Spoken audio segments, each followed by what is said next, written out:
الرجيم بسم الله الرحمن الرحيم أقيم الصلاة وقال رسول النبي صلى الله عليه وسلم بني الإسلام على خمس شهادة أن لا إله إلا الله وأن محمدا عبده ورسوله وإقام الصلاة وإيتاء الزكاة والحج وصوم رمضان صدق الله وصدق رسوله صلى الله عليه وسلم إن الله وملائكته يصلون على النبي يا أيها الذين آمنوا صلوا عليه وسلموا تسليما تمام آپا پڑھیں الصلاة والسلام عليك يا سيدي يا رسول الله الصلاة والسلام عليك يا سيدي يا حبيب الله الصلاة والسلام عليك يا رحمة للعالمين وعلى آلك وأصحابك يا خاتم الأنبياء والمرسلين يا صاحب الجمال ويا سيد البشر من وجهك المنير لقد نفر القمر لا يمكن الثناء كما كان حقه بعد خدا بزرگ توئی قصہ مختصر. حضرات محترم،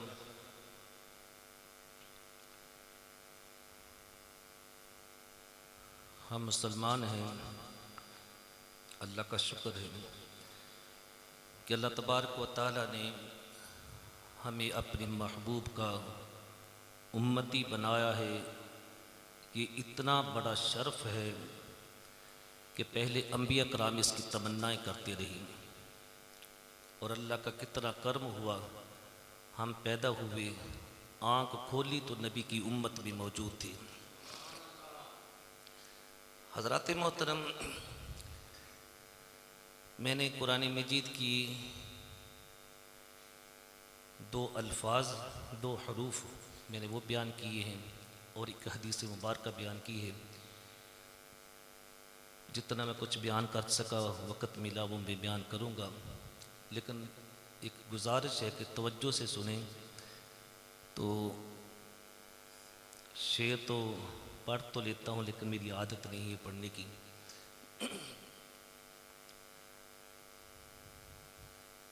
قرآن پاک کے الفاظ، ان کا ترجمہ یہ ہے کہ نماز قائم کرو. اور نبی اکرم صلی اللہ تعالیٰ علیہ وسلم کی جو حدیث مبارکہ میں نے بیان کی ہے، بنی الاسلام علی خمس، اسلام کی بنیاد 5 چیزوں پر رکھی گئی ہے. پہلی چیز کیا ہے؟ شہادت ان لا الہ الا اللہ واشہد ان محمدا عبدہ ورسولہ. اس بات کی گواہی دینا کہ اللہ کے سوا کوئی معبود نہیں ہے اور محمد صلی اللہ علیہ وسلم اس کے بندے اور رسول ہیں. یہ پہلی چیز ہے بنیادی اسلام کی، اس کے بغیر اسلام نہیں ہے. آگے جو دوسری چیز اسلام میں آنے کے بعد جو حدیث مبارکہ میں بیان کی گئی ہے وہ اقام الصلاۃ ہے، یعنی نماز کو قائم کرنا. اور تیسری چیز زکوٰۃ ادا کرنا.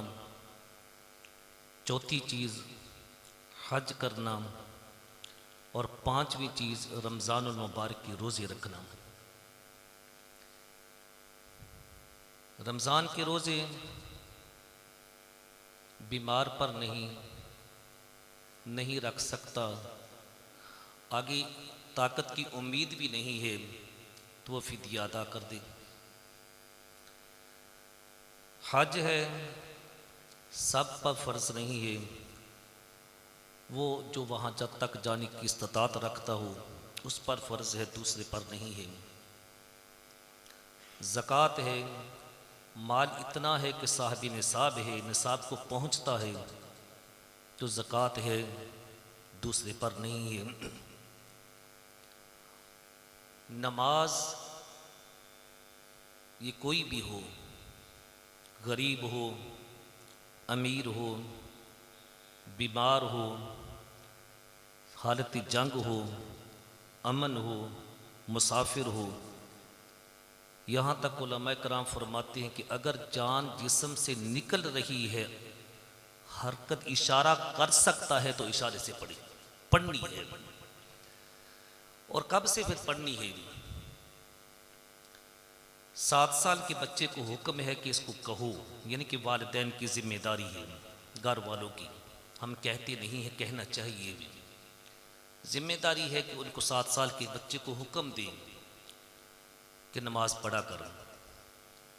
7 سال 3 سال تک آپ نے کہنا ہے کہ بیٹا نماز پڑھا کرو، بیٹی نماز پڑھا کرو، بیٹا نماز پڑھا کرو، 3 سال تک آپ نے اسی طرح کرنا ہے۔ 10 سال کا ہو جائے پھر کیا ہے؟ پھر حکم کیا ہے؟ پھر مارنا ہے، نہیں پڑھتا تو، لیکن فرض نہیں اس پر، یہ ذہن میں رکھے، فرض نہیں ہے اس پر، لیکن مار کے پڑھانا ہے۔ فرض کب ہوتی ہے؟ جب بچی یا بچہ بالغ ہو جاتا ہے۔ بچی فقہاء کرام کے کم از کم جو مدت ہے وہ 7 سال کی عمر ہے، بچے کی 13 سال بھی ہے، اور آگے پھر صحت کے اعتبار سے مختلف فقہاء کرام نے اس کی بیان کی ہیں۔ لیکن اگر بچہ 15 سال کا ہو جاتا ہے تو پھر اسے معافی نہیں ہے، چاہے وہ اس کو آثار نظر آئیں یا نہ آئیں، پھر اس سے پڑھنی ہے۔ یہ اس مسلمان پر نماز فرض اس وقت سے لے کر مرنے تک پھر فرض ہے، کسی حالت میں بھی اس کو معاف نہیں ہے۔ ہم پڑھتے نہیں ہیں، بے غوری بھی کر جاتے ہیں، سستی بھی کر جاتے ہیں، کاہلی بھی کر جاتے ہیں، لیکن اسلام کا پہچان اور ایمان کی پہچان جو آقا صلی اللہ تعالیٰ علیہ وسلم نے بیان فرمائی ہے وہ نماز ہی ہے کہ ما بین الایمان والکفر، ما بین العبد والکفر ترک الصلاۃ، کہ ایمان اور کفر کے درمیان جو فرق کرنے والی چیز ہے وہ نماز ہے۔ اذان ہوئی، اللہ کے گھر سے آوازہ آیا تو مسلمان کی مسلمانیت اور ایماندار کی ایمانیت جو ہے وہ اسے مجبور کرے گی کہ اٹھ کے مسجد میں چلا جائے یا نماز ادا کرے گا۔ لیکن اگر نہیں پڑھتا، کان تک جو نہیں رینگتی، تو پھر اسے ایمان کی بھی فکر کرنی چاہیے اور اسلام کی بھی فکر کرنی چاہیے کہ میں کہاں کھڑا ہوں۔ نماز فرض ہے، ہم پڑھتے بھی ہیں لیکن ہمیں پتہ نہیں ہے پڑھنی کیسی ہے۔ میں تھوڑا سا ذکر کروں گا۔ نماز سے شروع کرنے سے پہلے کچھ اس کی شرائط ہیں، وہ 6 شرطیں ہیں، میں تھوڑا بیان کر دوں گا، کوشش کروں گا کہ میں یوم یقوم الحساب سلام پھرنے تک آپ کو بتا سکوں، کوشش کروں گا۔ 6 شرطیں ہیں۔ پہلی سب سے طہارت ہے۔ طہارت میں 2 چیزیں آتی ہیں، وضو بھی ہے، غسل بھی ہے۔ وضو کس طرح کرنا ہے، اس کے کتنے فرائض ہیں، صرف میں فرائض بتاؤں گا، باقی ہم وضو تو کرتے ہیں۔ فرائض کیا ہیں؟ اس کے 4 فرض ہیں وضو کے اندر۔ سب سے پہلی چیز چہرہ دھونا ہے، اور دھونا کہاں سے کہاں تک ہے؟ جہاں سے سر کے بال اگنے شروع ہوتے ہیں وہاں سے لے کر ٹھوڑی کے نیچے تک، اور ایک کان کی لو سے دوسرے کان کی لو تک، یہ درمیان میں جو ہے یہ چہرہ ہے۔ اور فرض وہ چیز ہوتی ہے کہ اگر اس میں ایک بال بھی خشک رہ جائے تو وہ فرض ادا نہیں ہوتا۔ اور اگر کسی عبادت میں فرض ہوتی ہے چیز، یعنی فرض اس کو کہتے ہیں کہ جو انسان کی ذمہ ہے، ادا کرے گا تو ٹھیک ہے، نہیں تو وہ گناہگار ہے یا سزا کا مستحق ہے۔ عبادت میں ہو تو جب تک اس کو ادا نہ کیا جائے وہ عبادت نہیں ہوتی۔ پہلا فرض چہرہ دھونا ہے جو میں نے لمبائی چوڑائی بتائی یہ۔ دوسرا فرض جو ہے وہ ہاتھوں کو کوہنیوں تک دھونا ہے، لیکن اکثر احتیاط ہو جاتی ہے کوہنیوں کی، یہ جب تک تکلف سے نہ دھویا جائے یہ دھلتی نہیں، اکثر خشک رہ جاتی ہے۔ اور تیسرا فرض ہے چوتھائی سر کا مسح کرنا، یعنی آپ نے ایک ہاتھ گیلا کیا، اس کی تری سر کے چوتھے حصے کو پہنچ جائے، آپ کا فرض ادا ہو گیا۔ اور چوتھا فرض ہے پاؤں کو ٹخنوں تک دھونا، یعنی ٹخنے بھی اس میں شامل ہیں، لیکن یہاں پر ٹخنے اور ایڑی کے درمیان کی جو جگہ ہے جب تک احتیاط نہ کی جائے وہاں پانی نہیں پہنچتا، خشک رہ جاتا ہے۔ یہ 4 وضو کے فرض ہیں، باقی آپ وضو کرتے ہیں ماشاءاللہ، یعنی کہ یہ دھلنے بہت ہی ضروری ہیں، اس کے بغیر وضو نہیں ہے۔ باقی کلی نہ کرے کوئی حرج نہیں، ناک میں پانی نہ ڈالے کوئی فرض نہیں ہے، ٹھیک ہے، لیکن یہ 4 چیزیں مکمل طور پر دھلنی یہ نماز ادائیگی کے لیے ضروری ہے۔ دوسرا جو طہارت کی چیز ہے وہ غسل ہے۔ غسل اس میں 3 فرض ہیں، ہم بوڑھے ہو جاتے ہیں لیکن غسل کرنے کے ہمیں پتہ نہیں ہوتا۔ سنت طریقہ تو پھر زیادہ وقت مانگے گا، میں تھوڑا بتاؤں گا۔ 3 فرض ہے اس کے۔ ایک فرض ہے جب غسل فرض ہو جائے پہلی چیز کلی کرنا ہے، اور کلی کس طرح کرنی ہے؟ صرف منہ میں زبان کے اوپر پانی رکھ کے اس کو باہر نہیں پھینکنا، بلکہ زبان کے اوپر، نیچے، داڑھوں کے، گالوں کی طرف، اندر کی طرف، حلق تک، یہاں ہر جگہ پر پانی پہنچنا ضروری ہے۔ اگر تھوڑا سا منہ میں پانی لیا باہر نکال دیا تو وہ فرض چھوٹ رہا ہے، غسل نہیں ہوگا، نمازیں بھی برباد جائیں گی، ویسے بھی آپ گناہگار ہوتے رہیں گے۔ یہ پہلا فرض ہے کلی کرنا، اور دوسرا ہے ناک میں پانی ڈالنا۔ ناک میں پانی ہم کس طرح ڈالتے ہیں؟ تھوڑا سا پانی لیا، اوپر ناک رکھا، ہم پھینک دیتے ہیں، جہاں تک نرم حصہ ہے ناک کا، نرم، یہاں تک پانی پہنچانا ضروری ہے۔ اگر ویسے نہیں پہنچتا تو سانس کھینچ کے اس کو اندر کرنا ہے، یہ دوسرا فرض ہے۔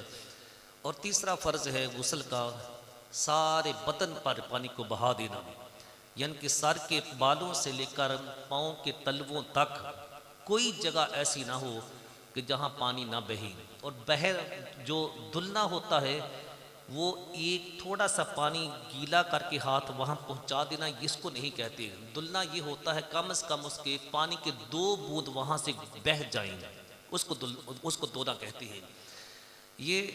اس میں پھر بہت سی احتیاط ہے۔ تیسرے فرض میں بغلیں ہیں، ناف ہے، دونوں ٹانگوں کے درمیان کی جگہ ہے، ان میں احتیاطاً پانی اگر کوشش سے پہنچائیں تو پہنچتا ہے، ورنہ کبھی کبھی خشک بھی رہ جاتی ہے چیزیں، ان چیزوں کا خیال رکھنا۔ یہ 3 فرض ہیں غسل کے، 4 وضو کے تھے، 3 غسل کے۔ آگے یہ پہلی طہارت ہے نماز کی شرط، نماز کی پہلی شرط طہارت ہے، دوسری ہے ستر عورت، یعنی جسم کا ڈھانپا ہوا ہونا۔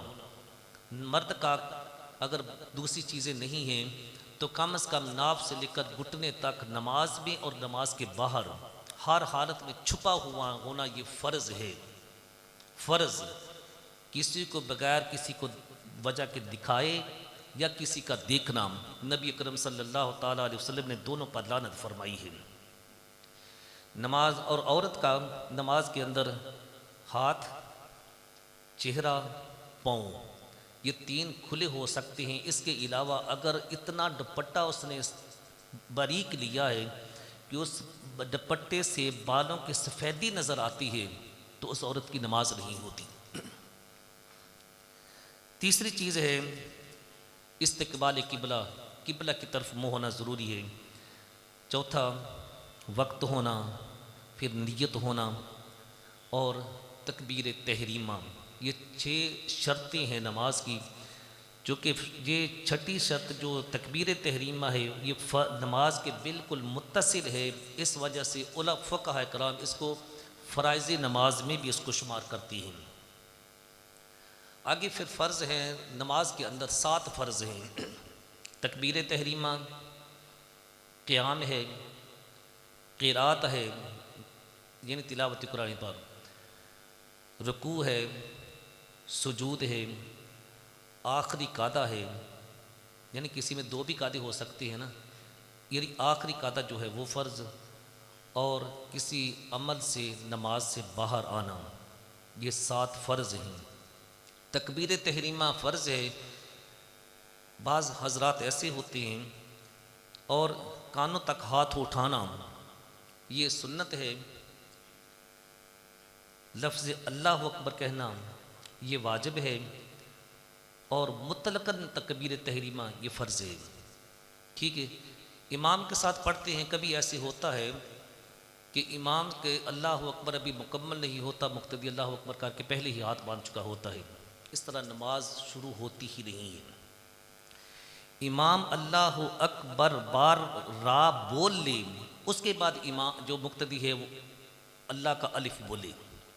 ٹھیک ہے، اس طرح نماز آپ پڑھیں گے تو اس طرح آپ جماعت میں شامل ہوں گے، ورنہ آپ جماعت میں شامل نہیں ہوں گے، نماز شروع نہیں، جماعت شروع نہیں ہوگی۔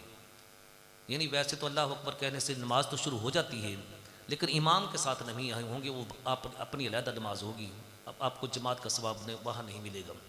ٹھیک ہے، اللہ اکبر دونوں ہاتھوں کو اس طرح کرنا ہے کہ ہتھیلیاں قبلہ کی طرف ہوں، انگلیوں کو نہ اکڑانا ہے نہ بند کرنی ہے، اپنی جگہ پر ان کو چھوڑ دینا ہے، کانوں کی لو سے یہ انگوٹھے پہنچ جائیں، اور اللہ اکبر کہتا ہوا ہاتھ ناپ پر باندھ لینی ہے، باندھنا ہے۔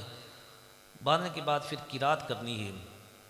بعض حضرات ایسے ہیں قیام یہ فرض ہے، قیام میں نے بتایا نا، تکبیر تحریمہ دوسرا فرض قیام ہے، اور قیام کی اتنی اہمیت ہے کہ اگر گھر میں پڑھتا ہے تو کھڑے ہو کے پڑھ سکتا ہے، مسجد میں آتا ہے رستے میں تھک جاتا ہے تو یہاں قیام نہیں کر سکتا، تو اس کے لیے حکم ہے کہ وہ مسجد میں نماز پڑھنے نہ آئے، گھر میں پڑھے لیکن کھڑا ہو کر پڑھے۔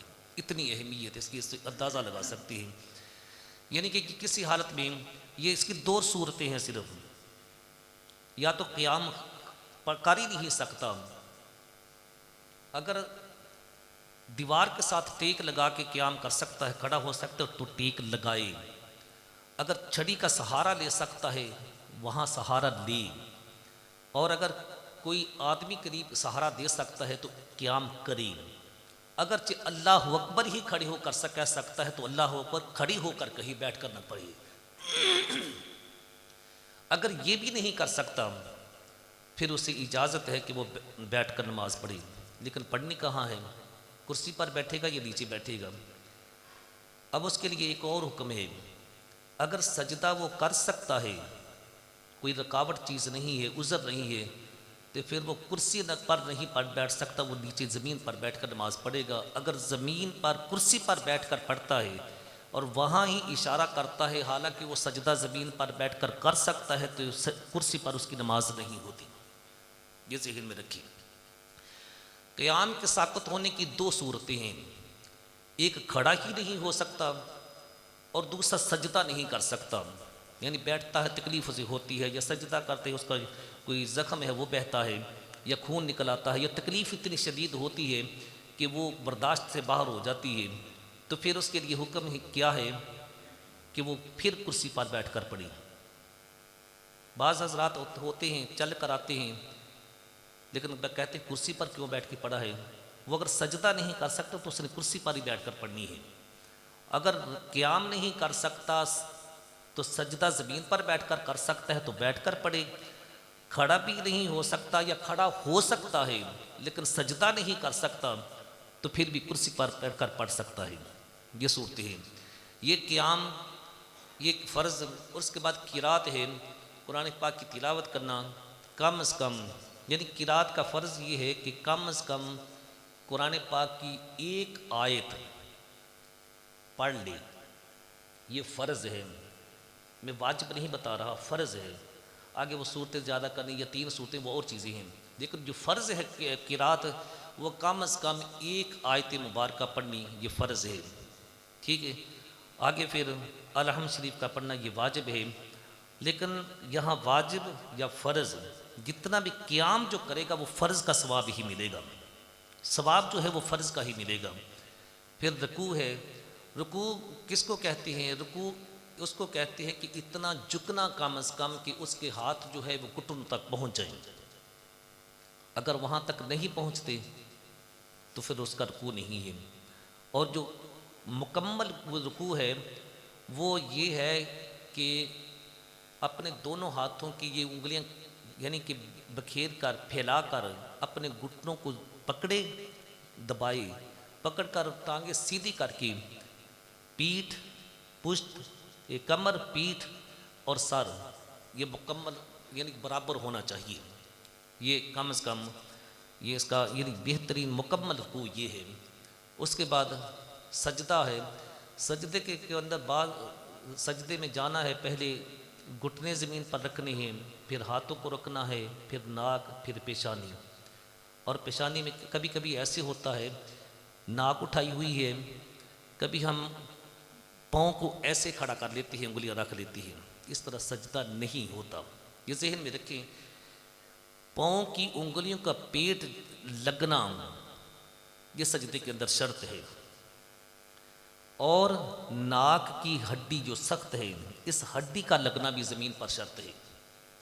اگر صرف پیشانی رکھ دی، اگر مجبوری نہیں ہے تو پھر مکمل اس طرح کہ پاؤں کی انگلیاں بھی قبلہ کی طرف ہوں، اس کا پیٹ زمین پر لگا ہوا ہو، ہاتھوں کھلے ہوئے نہ ہوں، سجدے میں قریب قریب اپنی انگلیاں رکھیں تاکہ سب انگلیوں کا جو رخ ہے وہ قبلہ کی طرف ہو جائے، پیشانی زمین پر لگی ہوئی ہو اور ناک کی ہڈی زمین پر لگی ہوئی ہو۔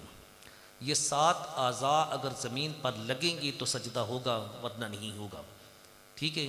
اگر آپ انگلیاں اٹھا رہی ہیں تو واجب کا ترک ہو رہا ہے، اور واجب کا ترک کرنے سے جب تک آخر میں سجدہ سہو نہ کیا جائے نماز نہیں ہوتی، ٹھیک ہے نا۔ اس کے بعد اتحیات میں بیٹھنا ہے، یعنی قعدہ ہے، آخری قعدہ ہے۔ قعدہ یہ بھی فرائض نماز میں سے ہے، اور اس میں التحیات عبدہ و رسول تک پڑھنا یہ واجب، ایک حرف بھی چھوٹا تو ترک واجب، ٹھیک ہے۔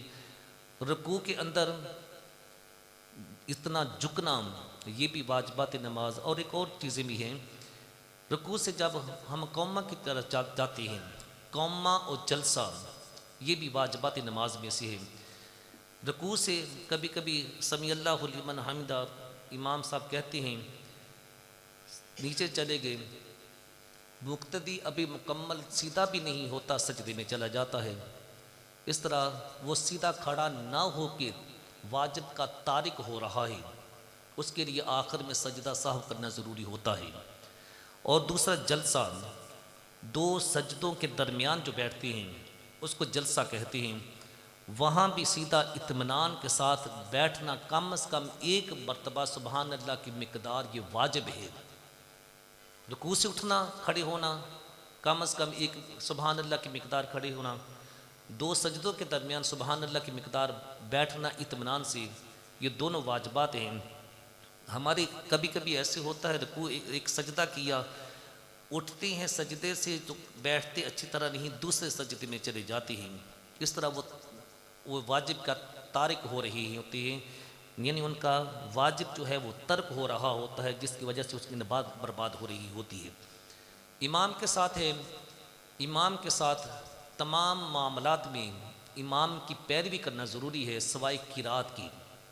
قرات مقتدی پڑھ رہی ہے، وہ صرف امام نے پڑھنی ہے، باقی تمام جتنے بھی ارکان ہیں، فرائض ہیں یا واجب ہیں، ان میں امام کی پیروی کرنا ضروری ہے، اور اس کے ساتھ پھر ادا کرنا، ہر رکن کو امام کے ساتھ ادا کرنا یہ بھی واجبات نماز ہے۔ اگر فرض کا اور واجب کا یا واجب اور سنت کا ٹکراؤ نہیں ہو رہا، میں آپ کو بتاتا ہوں ٹکراؤ کہاں ہوتا ہے۔ مقتدی ہے، امام رکوع میں ہے، مقتدی آتا ہے، اللہ اکبر کہتے رکوع میں اس کے ساتھ مل جاتا ہے، یعنی کمر اس کے ساتھ سیدھی ہو جاتی ہے، رکوع مل جاتا ہے، اب امام نے اپنی تسبیحات مکمل کر دی ہیں، امام اللہ اکبر کر کے قوما کے لیے اٹھ جائے گا۔ اب مقتدی ہے، یہاں سبحان ربی العظیم کہنا یہ سنت ہے۔ اب مقتدی کیا کرے گا؟ اب مقتدی جو ہے وہ اپنی تسبیحات مکمل نہیں کرے گا بلکہ امام کے ساتھ اٹھ جائے گا، ٹھیک ہے۔ اور دوسری چیز ہے، اتحیات میں بیٹھا ہوا ہے امام، مقتدی بھی وہاں بیٹھا ہوا ہے، امام عبدہ و رسول تک پڑھ کر تیسری کے لیے اللہ اکبر کر کے اٹھ جاتا ہے۔ اب مقتدی نے ابھی مکمل نہیں کی، اب مقتدی کیا کرے؟ مقتدی امام کی پیروی اس وقت نہیں کرے گا، اس وقت کیا کرے گا؟ مقتدی عبدہ و رسول تک مکمل کرے گا پہلے، پھر امام کے پیچھے اٹھے گا۔ اور کبھی کبھی ایسے ہوتا ہے آخری رکعت میں مقتدی ملتا ہے یا کچھ رکعتیں رہتی ہوتی ہیں، اتحیات میں بیٹھا، امام نے سلام پھیر دیا، مقتدی بعد میں آیا تھا، اس نے عبدہ و رسول تک مکمل نہیں پڑھا، امام نے سلام پھیرا، مقتدی اٹھ جاتا ہے، یہاں بھی نہیں اٹھنا چاہیے۔ مقتدی کے لیے ضروری ہے کہ واجب ہے عبدہ و رسول تک مکمل کر کے پھر وہ اپنی جو بقیہ نماز ہے اللہ اکبر کر کے کھڑا ہو کے بقیہ نماز ادا کرے۔ میری بات سمجھ آ رہی ہے نا آپ کو؟ یہ ہے۔ اور ساتواں جو فرض ہے نماز کے اندر وہ سلام پھیرنا ہے، کوئی ایسا فعل کرنا کہ جو نماز سے باہر نکل آئے، لیکن اس کے لیے السلام علیکم ورحمۃ اللہ کہنا، سلام کا السلام یہ لفظ کہنا واجب ہے، اور علیکم یہ واجب نہیں ہے لیکن کرنا اسی طرح ہے۔ السلام علیکم ورحمۃ اللہ وبرکاتہ، دائیں طرف پھر بائیں طرف۔ قیام میں جب ہاتھ باندھے ہیں اس وقت نمازی کی جو نگاہ ہے وہ سجدہ کی جگہ پر ہونی چاہیے، سجدہ کے رکوع کے اندر دونوں پاؤں کی جو تلوے ہیں اوپر یعنی پشت ہے پاؤں کی ان کی طرف ہونی چاہیے، سجدے میں اپنے ناک کی نوک کی طرف ہونی چاہیے، اور اتحیات کی شکل میں اپنی یعنی کہ جولی کے اندر وہاں نگاہ ہونی چاہیے۔ یہ کچھ فرائض، واجبات تو پھر اور بھی ہیں، وہ وقت نہیں ہے۔ اللہ تبارک و تعالی ہمیں اپنی نمازوں کو صحیح وضو کر کے اچھے انداز کے ساتھ آداب کے ساتھ ادا کرنے کی ہمت اور توفیق نصیب فرمائے۔ وآخر دعوانا ان الحمد للہ رب العالمین۔